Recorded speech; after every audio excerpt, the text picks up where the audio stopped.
Welcome students in another class of biology. तो बच्चों, आज के लेक्चर में हम पढ़ने जा रहे हैं structure of microspore and development of male gametophyte. आपको याद होगा लास्ट लेक्चर में हमने चैप्टर को स्टार्ट किया था जिसमें हमने इंट्रोडक्शन, स्ट्रक्चर ऑफ फ्लावर, उसके बाद में androecium, structure of TS of anther, ये डिटेल में पढ़ा था। बराबर है। तो देखो, लास्ट लेक्चर में हमने देखा था टीएस ऑफ एंथर में कि एंथर के अंदर स्पोरोजिनस टिश्यू होता है। पोलन सैक के अंदर ईच पोलन सैक जो है उसके अंदर स्पोरोजिनस टिश्यू होता है। स्पोरोजिनस टिश्यू जब मैच्योर होगा, एंथर जब मैच्योर होगा, तो उसमें का हर एक सेल वो पोलन मदर सेल है एंड वो मियोसिस करेगा और उससे हैप्लॉइड माइक्रोस्पोर्स तैयार होंगे। ये हमने पढ़ा था। बराबर है। तो आज के लेक्चर में हम पढ़ने जा रहे हैं structure of microspore and development of male gametophyte. तो देखो, आपके सामने ये पोलन ग्रेन का या फिर माइक्रोस्पोर का स्ट्रक्चर है। So before starting the structure of male that is microspores और pollen grain, let us know some interesting facts about pollen grains. देखो, एंजियोस्पर्म जो है ये ट्रू फ्लावरिंग प्लांट है और इसमें वैरायटी ऑफ पोलन ग्रेन्स ये तैयार होते हैं। So structure, size, shape of pollen grain varies according to the species, but generally pollen grains are microscopic. They are very minute. They may be rounded, oval, polygonal, or any other shape. The sculpture present on the microspore may varies. It may be smooth walled or it may be rough walled. तो देखो, जो pollen grain है उसकी study को हम बोलेंगे palynology. याद रखो, study of pollen grain is called as palynology.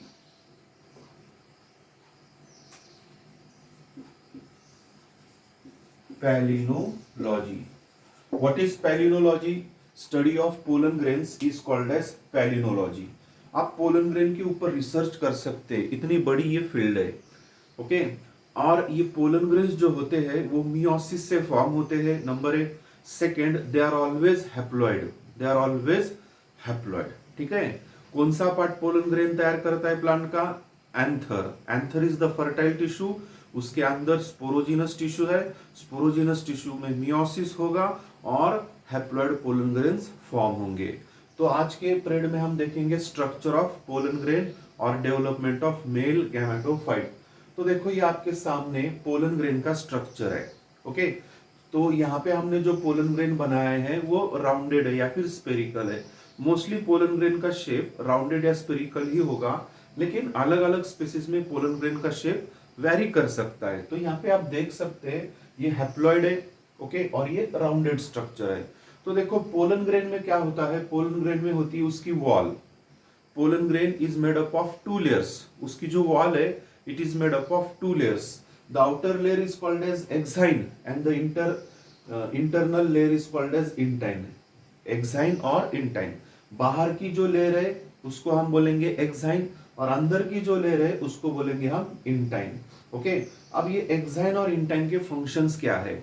Exine जो है वो बहुत ही टफ है, थिक है and it is made up of a chemical called as sporopollenin. याद रखो, वो कौन से केमिकल से बना है? Sporopollenin. I will write here exine, it is made up of sporopollenin. Sporopollenin, due to which it becomes thick. Due to which it becomes thick. तो exine जो है वो आउटर लेयर है और उसके ऊपर एक केमिकल है, उस केमिकल का नाम है sporopollenin, due to which it becomes thick. Okay. अब ये थिक क्यों है? देखो, पोलन ग्रेन्स जो बेसिकली है वो एक प्लांट से दूसरी प्लांट की तरफ उड़ के जाते हैं। बराबर है। तो उनको हाई टेम्परेचर का सामना करना पड़ता है, ड्रॉट कंडीशन का सामना करना पड़ता है। तो उसके लिए जो स्पोरोपोलिनिन है वो पोलन ग्रेन को प्रोटेक्ट करता है। So it protect the pollen grains from high temperature, from humidity. It also prevents from the acidic attacks and alkalies. Okay. So this is about exine. अंदर वाली जो लेयर है it is called as intine. अब ये जो intine है it is thin. It is thin and it is made up of again 2 chemicals, and that 2 chemicals are intine it is made up of cellulose and pectin, and pectin, and it is thin, and it is thin.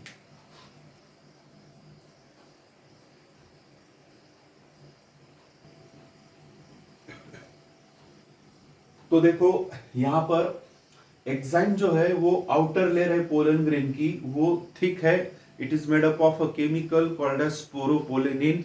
It prevents the pollen grain from temperature, humidity, acidic condition and alkalinity. Okay.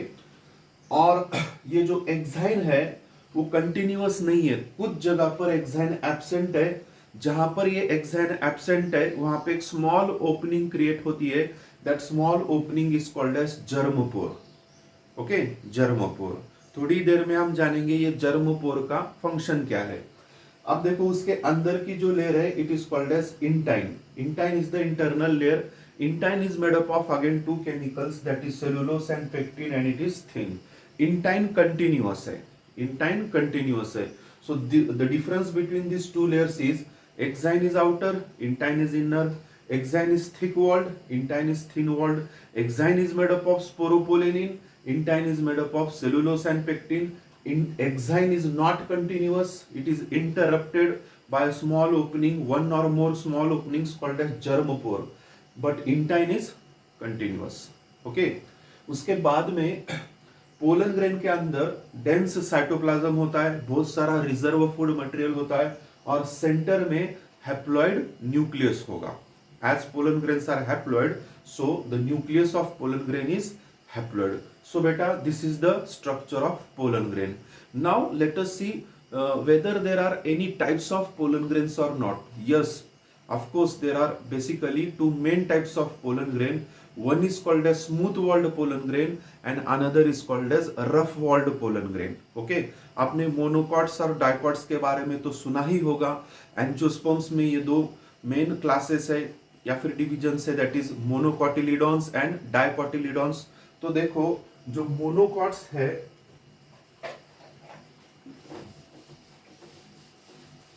Now what is the difference between the structure of pollen grain in monocots and dicots. Okay, so let us consider first monocots. तो monocots में pollen grains कैसे है? What are the examples of monocots? Recall quickly. Yes, grasses है, sugar cane है, cereals है जैसे कि जवार, व्हीट, राइस, बाजरा. उसके बाद में बनाना है, कोकोनट है. तो ये मोनोकॉट है. तो मोनोकॉट में पोलन ग्रेन्स कैसे होते हैं? Exactly like this. ओके, इसके ऊपर आपको कोई रफ स्ट्रक्चर या फिर स्पाइंस दिखाई नहीं दे रहे. So exine is smooth walled. Okay, so ये जो पोलन ग्रेन है वो स्मूथ है क्योंकि उसके ऊपर स्पाइंस एब्सेंट है और एक ही जर्मोपोर होता है. सो सबसे बेसिकली मोनोकॉट्स में जो पोलन ग्रेन्स है वो कैसे है? Smooth walled, smooth walled. और second, they are uniporate. How are they? They are uniporate. Okay, देखो मोनोकॉट्स जो है इनमें देखो याद रखो, इनमें विंड से पॉलिनेशन होता है. Okay, they are anemophilous plants. बराबर है. तो विंड में जो पोलन ग्रेन्स जब उड़ेंगे तब पोलन ग्रेन्स का वेट लाइट होना चाहिए, हल्के से होने चाहिए, इसलिए उनके ऊपर स्पाइंस एब्सेंट है. So they are lightly weighted. Okay, and they are smooth walled. और जर्मोपोर सिंगल होती है, therefore they are called as uniporate. Now let us see what is the structure of pollen grain in dicots, dicotyledons. तो dicots में spines present होते हैं, therefore they are rough walled. Okay, तो यहाँ पे देखो ये जो पोलन ग्रेन है इसके ऊपर आपको ये ऐसे स्पाइंस दिखाई देंगे. Spines are present, therefore the pollen grain is rough walled. Therefore the pollen grain is rough walled. तो आप यहाँ पे देख सकते हैं ये जो पोलन ग्रेन है इसके ऊपर स्पाइंस प्रेजेंट है. अब स्पाइंस क्यों प्रेजेंट है? We all know that in dicotyledons the flowers are colourful. बराबर है, due to which the biotic agencies are attracted. तो जैसे कि मधुमक्खियां है, हनीबीज है ना, इंसेक्ट्स है, तो उनके बॉडी को ये पोलन ग्रेन्स जो है वो अटैच हो जाते with the help of this spines which helps in pollination, और जहां पर फीमेल रिप्रोडक्टिव स्ट्रक्चर है वहां पे वो रिलीज हो जाते हैं, बराबर है। तो पॉलिनेशन के लिए हेल्प करने के लिए इनके ऊपर स्पाइन्स प्रेजेंट है, so such pollen grains are called as rough walled. तो डाइकॉट्स में पोलन ग्रेन्स कैसे है बेटा, रफ वॉल्ड है। और दूसरी बात, आपको यहाँ पे जो जर्मपोर दिखाई दे रहा है, ऐसे 3 जर्मपोर डाइकॉट के पोलन ग्रेन्स में आपको मिलेंगे। Therefore, the pollen grains in dicots are ट्राइपोरेट। इसलिए वो कैसे है बेटा, वो ट्राइपोरेट है। समझ में आया? सो this is the basic difference in the structure of pollen grain in monocots and dicots. ये समझ में आया? अब हम पढ़ेंगे the development of male gametophyte.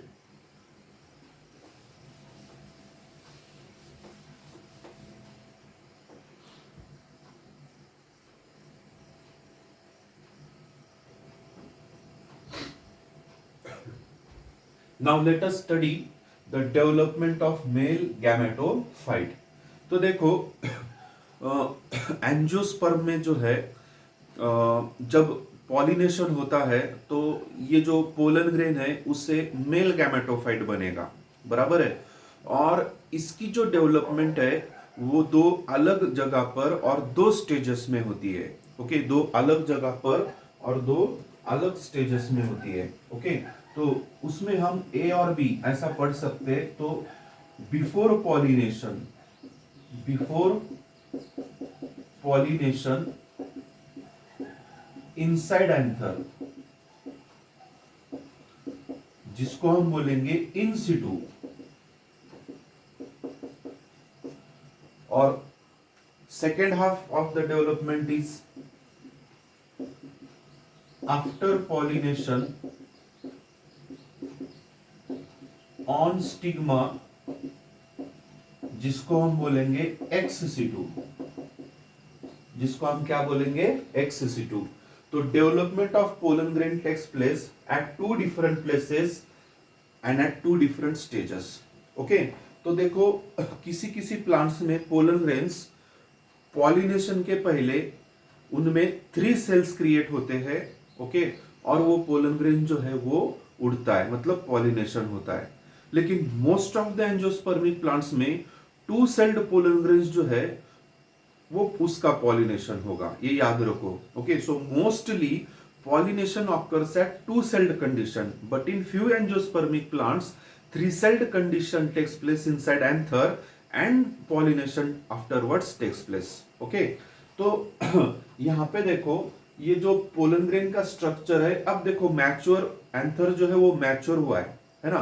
तो पोलन सैक के अंदर स्पोरोजिनस टिश्यू से पोलन ग्रेन्स बने हैं। अब क्या होता है देखो, at the time of pollination what happens, ये जो पोलन ग्रेन है, ये जो साइटोप्लाज्म दिख रहा है आपको, बराबर है। अब ये जो पोलन ग्रेन का स्ट्रक्चर है, इट अंडरगोज माइटोसिस, याद रखो, it undergoes mitosis. So first mitosis, actually 2 बार माइटोसिस होगा। First mitosis takes place before pollination inside anther, याद रखो, first mitosis takes place before pollination inside anther. तो यहाँ पे देखो, यहाँ पे फर्स्ट माइटोसिस हुआ है, यहाँ पे इस डायग्राम में। ओके, तो आप देख सकते हैं कि फर्स्ट माइटोसिस हुआ है और 2 अनइक्वल सेल्स क्रिएट हो गए। Okay, unequal in the sense कि उनकी जो सेल की साइज है वो अनइक्वल है। ओके, न्यूक्लियस में के जो क्रोमोसोम्स है वो इक्वल है। Okay, the ploidy number is same, but cell becomes unequal. Okay, size of the cell becomes unequal. तो यहाँ पे 2 अनइक्वल सेल्स फॉर्म हो गए। यूजुअली ये जो बड़ा सेल है it is called as vegetative cell, और एक छोटा सा सेल क्रिएट होता है called as generative cell. Vegetative cell की खुद की सेल वॉल है, लेकिन जनरेटिव सेल की खुद की सेल वॉल नहीं है। It lies freely in the cytoplasm और it may be attached towards one side of the vegetative cell. तो आप यहाँ पे देख सकते हैं जो जनरेटिव सेल है उसको खुद की सेल वॉल नहीं है। Cell wall of generative cell is absent. Okay, and it is attached towards one side of the vegetative cell. तो ये जनरेटिव सेल वेजिटेटिव सेल के एक साइड में कनेक्टेड है। तो बच्चों ये कंप्लीट जो है वो वेजिटेटिव सेल है, और बीच में ये जो छोटा सा सेल दिख रहा है ये जनरेटिव सेल है। जनरेटिव सेल को खुद की सेल वॉल नहीं होती है और वो एक साइड में वेजिटेटिव सेल को कनेक्ट होता है। ये पहला डिफरेंस। दूसरा डिफरेंस क्या है, वेजिटेटिव सेल का न्यूक्लियस छोटा होता है और उसके अपोजिट जनरेटिव सेल का न्यूक्लियस बड़ा होता है। ये याद रखो। उसके बाद में जनरेटिव सेल में साइटोप्लाज्म कम होता है, वेजिटेटिव सेल में साइटोप्लाज्म ज्यादा होता है। Vacuoles are present in vegetative cell which are absent in generative cell. So this is the difference between a vegetative cell and generative cell. Okay, तो देखो पोलन ग्रेन जो है एंथर के अंदर, मतलब बिफोर पॉलिनेशन, अभी पॉलिनेशन नहीं हुआ है, एंथर के अंदर, जिसको हम बोलेंगे इन सिटू। आए समझ में, इनका मतलब अंदर, सिटू मतलब घर, आए समझ में। तो पोलन ग्रेन उनके घर में, मतलब एंथर में ऐसे टू सेल्ड कंडीशन बन जाती पोलन ग्रेन की, एक वेजिटेटिव सेल और एक जनरेटिव सेल। ओके, फिर से एक बार, mitosis takes place and two unequal cells are formed. Larger cell is called as vegetative cell, smaller cell is called as generative cell. The nucleus of vegetative cell is smaller while the nucleus of generative cell is larger. Vacuoles are present in vegetative cell which are absent in generative cell. Okay, so this is the difference between vegetative cell and generative cell. Okay, now pollination takes place.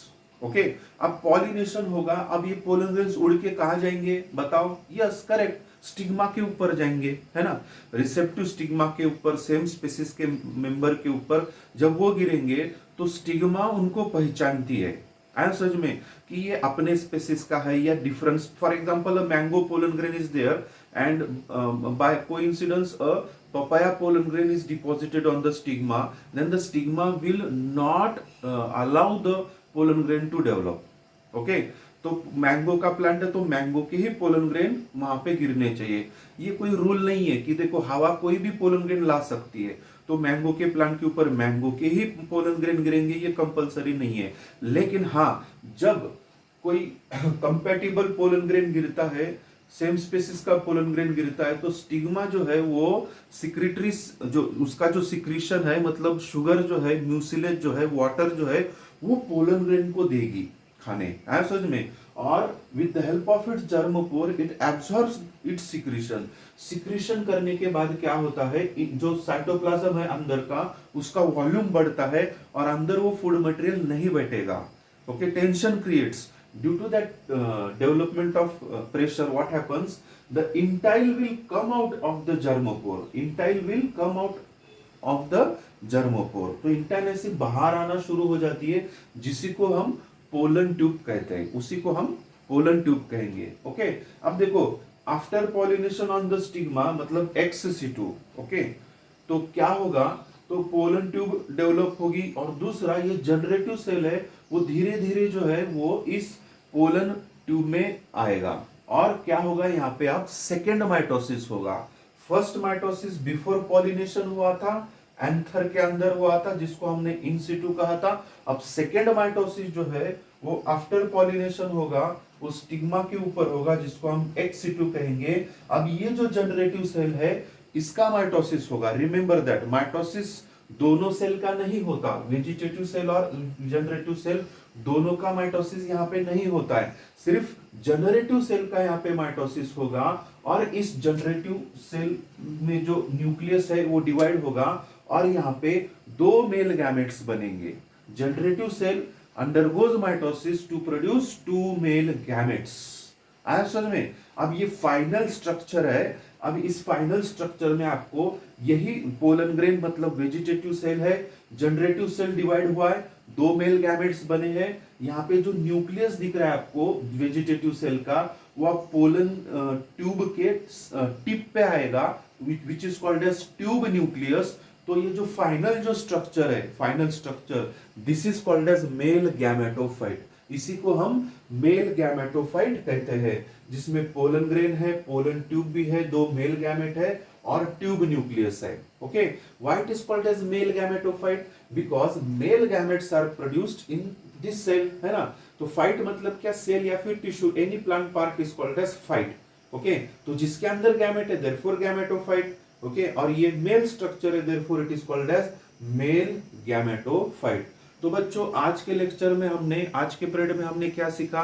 Structure of pollen grain और development of male gametophyte. Okay, कल के period में हम structure of anatropous ovule and development of female gametophyte ये देखेंगे। Okay, so till then bye bye, thank you.